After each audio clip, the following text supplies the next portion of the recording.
ఈ పుట్టా మహేష్ సేఫ్ అయిపోయినట్టేనా? అంటే ఇక్కడ కాంగ్రెస్ అక్కడ తెలుగుదేశం ప్రభుత్వాలు ఉండటం వల్లే ఈ అడ్వాంటేజ్ వచ్చిందని సోషల్ మీడియాలో విస్తారంగా వస్తున్న వ్యాఖ్యానాలు మీరేమంటారు? ముందుగా అందరికీ శ్రీరామనవమి శుభాకాంక్షలు ప్రజలందరికీ. మీరు అన్నట్టుగా హాట్ లైన్లో కూల్గా తప్పించేశారని చెప్పాలి. అంతే, తప్పించేసినట్టే. అంతే, తప్పించినట్టే కదా. తప్పించకపోతే ఇప్పుడు ఆల్రెడీ ఎంపీ అనే అతను డ్రగ్స్ తీసుకొని పట్టుబడ్డాడు, అతన్ని స్టేషన్ బెయిల్ ఇచ్చి వదిలేశారు. Point number 1. రెండవది, అతన్ని ఇప్పటి వరకు మళ్ళీ విచారణకు పిలవలేదు. మూడో పాయింట్ వచ్చేటప్పటికి అతను కొకైన్ కాకుండా వేరే ఇంకో 2 పదార్థాలు కూడా తీసుకున్నాడని చెప్పి అదే పత్రికలు రాసినాయి, అదే ఈనాడు కూడా రాసింది. ఏదో యాంథోలిన్ మెటా మనకు తెలియదు ఆ డ్రగ్స్ ఏందో, ఆ పేర్లు రాశారు, అవి కూడా తీసుకున్నాడు అని. మరి కొకైన్తో పాటు ఆ పదార్థాలు కూడా తీసుకున్నాడని రాసినప్పుడు అంతకుముందు కూడా అతను డ్రగ్స్ తీసుకున్నట్టు లెక్కే కదా. లేదా ఆ రోజైనా వేరే కూడా తీసుకున్నట్టు లెక్క కదా. మరి అప్పుడు ఎలా తీసుకోకపోతే అతను తీసుకోలేదు, మేము తప్పు మాట్లాడామని డ్రగ్స్ పాజిటివ్ కాదు, పోలీసులు ప్రకటన చేయాలిగా. డ్రగ్స్ పాజిటివ్ అని పోలీసులు ప్రకటన చేశారు. ఇప్పుడు కానప్పుడు అది కూడా తప్పు కాదంటానికి లేదు కదా. మనం ఫర్ ఎగ్జాంపుల్ పోలీసులు వీళ్ళు మేనేజ్ చేశారండి, మేనేజ్ చేసిన తర్వాత అఫీషియల్గా అనౌన్స్ చేయాలి కదా. మేము ఆ రోజు ఎంపీ గారి మీద అన్యాయంగా ఆరోపణ చేశాము, అది తప్పు, మేము చంపలేసుకుంటున్నామని తెలంగాణ ప్రభుత్వం అనండి లేదా పోలీసులు అనండి వాళ్ళు చెప్పాలి కదా.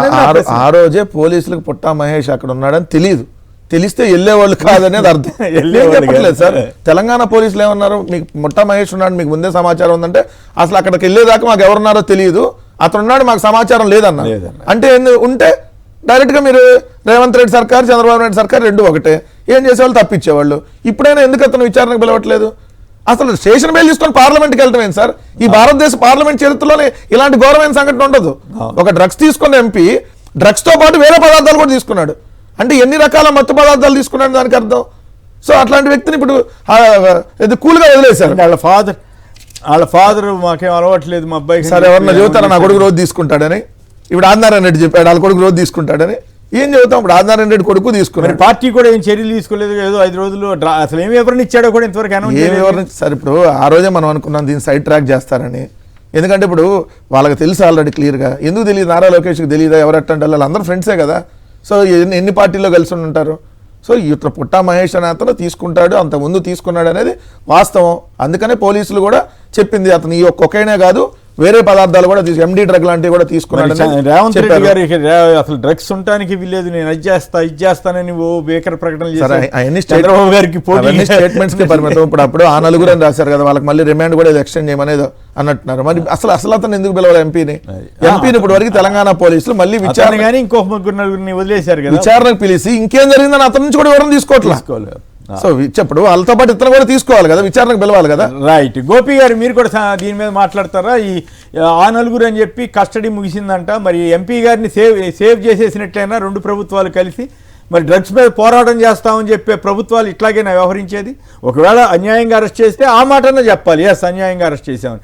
లేదు దొరికిందని పోలీసులు చెప్పిన తర్వాత దానికి ఆధారాలు సహా ఉన్నాయి కాబట్టి దాన్ననే కన్ఫర్మ్ చేయాలి. సో ఈ రకంగా జనసామాన్యానికి ఏం సంకేతం ఇస్తున్నట్లు వీళ్ళు? సార్ కుమిలి గారు, మీకు వెంకటరెడ్డి గారికి అలాగే సాక్షి ప్రేక్షకులందరికీ కూడా శ్రీరామనవమి శుభాకాంక్షలు, శుభోదయం. సార్ ఇప్పుడు ఎంపీ దొరికాడు అనగానే అధికార తెలుగుదేశం పార్టీ సైలెంట్ అయిపోయింది, కంప్లీట్ గా సైలెంట్ అయిపోయింది. దానికి మద్దతు ఇచ్చేటువంటి మీడియా పూర్తిగా ఒక డిఫరెంట్ ప్రజెంటేషన్ ఇచ్చేసిందండి. నాకు అదే ఆశ్చర్యంగా అనిపించింది. అంటే పార్టీ ఆయనకు ఒక షోకాజ్ నోటీస్ ఇచ్చేస్తే అయిపోయింది, ఎక్స్ప్లెనేషన్ అడిగితే అదే పెద్ద పనిష్మెంట్ అయినట్టుగా మాట్లాడింది. వివరణ ఏంటో కూడా రహస్యంగా ఉంచేశారు కదా. అదే రహస్యంగా ఉంచేశారు. తర్వాత అసలు ఇదే ఒక ప్రతిపక్ష పార్టీ ఎంపీలో ఇంకొకరు అయితే అసలు ఆ మీడియా ఎలా రెచ్చిపోయేదో ఎలా ఉండేదో నాకైతే అర్థమవుతుంది. కానీ ఇంత గొప్పచిప్ గా చేసేసారు అంటే అక్కడ ఉన్న ప్రభుత్వం, అది కాంగ్రెస్ ప్రభుత్వం, ఇది టీడీపీ కూటమి ప్రభుత్వం అయినా కూడా కలిసే పనిచేస్తున్నారని చెప్పుకోవడానికి 2 ప్రభుత్వాలు కలిసే పనిచేస్తున్నాయి. రేవంత్ రెడ్డి గారు కానీ లేకపోతే చంద్రబాబు నాయుడు, రేవంత్ రెడ్డి గారికి కూడా అప్రతిష్ట కాదా ఇది? సరే చంద్రబాబు గారు అంటే ఆయన పార్టీ వాడు కాబట్టి ఏదో చేసుకున్నారు, ఆయన ఇటడి పెద్ద పట్టించుకోడు. కానీ రేవంత్ రెడ్డి గారు కాంగ్రెస్ పార్టీ తరఫున పనిచేస్తున్న ఆయనకి ఇది అప్రతిష్ట కాదా? వాళ్ళ అధిష్టానం ఇదేంటి అని అడగదు అసలు? ఖచ్చితంగా అప్రతిష్టేనండి. కానీ దానికి వీళ్ళు సిద్ధపడిపోయారు. అప్రతిష్ట అయినా కానీ పార్టీ ఎంపీని సపోర్ట్ చేసుకోవాలి, ఆయన కాపాడుకోవాలనే దానిలోనే వీళ్ళు నిలబడ్డారు. దానికోసమే ప్రయత్నం చేశారు. బహుశా నాకు తెలిసి పుట్ట మహేష్ ని ఈ కేసుల నుంచి తప్పించేస్తాడు. ఆ ప్రయత్నం అయితే జరిగిపోతుంది. అంటే పోలీసులు కూడా ఆ మేరకు సూచనలు అంటే వెళ్ళిపోయి ఉంటాయి. నా ప్రశ్న అయితే అఫీషియల్ గా పోలీసులు ఆ రోజు చెప్పారు, ఎస్ అతని పాజిటివ్ వచ్చింది, మేము అతని మీద కూడా కేసు పెట్టామని ఆ రోజు అఫీషియల్ గా చెప్పారు. ఈ తర్వాత ఏమీ బెబ్బే లేదని అంటున్నారు. ఏదో ఒకటి క్లారిటీ ఇవ్వాలి కదా. మామూలు జనాన్ని ఎవరైనా దొరికితే ఇంకేముందని పెద్ద ఎత్తున మేము అది సాధించాం ఇది సాధించామని చెప్పేవాళ్ళు.